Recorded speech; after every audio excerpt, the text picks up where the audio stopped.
சட்டப்பேரவையில் அதிமுகவிலிருந்து ஓபிஎஸ் மற்றும் அவரது ஆதரவு எம்எல்ஏக்கள் 3 பேர், அதாவது உசிலம்பட்டியை சேர்ந்த ஐயப்பன், மனோஜ் பாண்டியன், அதே போல வைத்தியலிங்கம் ஆகிய 3 பேரும் கட்சியிலிருந்து நீக்கிவிட்டதாக தெரிவித்திருந்தார்கள். சட்டப்பேரவை கூடும்போது வழக்கமாக அவர்கள் முகத்தையே யாரும் பார்க்க மாட்டார்கள், அவர்களிடம் யாரும் பேச மாட்டார்கள், அவர்கள் வந்தால் கூட விலகி செல்வார்கள்.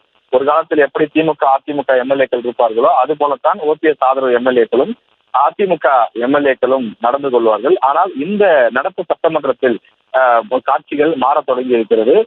பல அதிமுக சட்டமன்ற உறுப்பினர்கள் ஓபிஎஸ் ஆதரவு எம்எல்ஏக்களுடன் பேசுவதை பார்க்க முடிகிறது. அதாவது சட்டமன்ற வளாகத்திற்கு உள்ளேயும் பேசுகிறார்கள், வளாகத்திற்கு வெளியிலும் பேசிக் கொள்கிறார்கள்.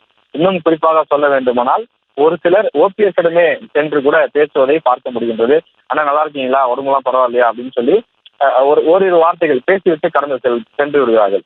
அதே போல உள்ளே இருக்கக்கூடிய சட்டமன்ற உறுப்பினர்களில் வைத்தியலிங்கம் அவர்களிடம் முன்னாள் அமைச்சர்கள் சிலரும், அதே போல தற்போதைய அதிமுக சட்டமன்ற உறுப்பினர்கள் சிலரும் அவ்வப்போது சென்று பேசுவதை பார்க்க முடிகிறது.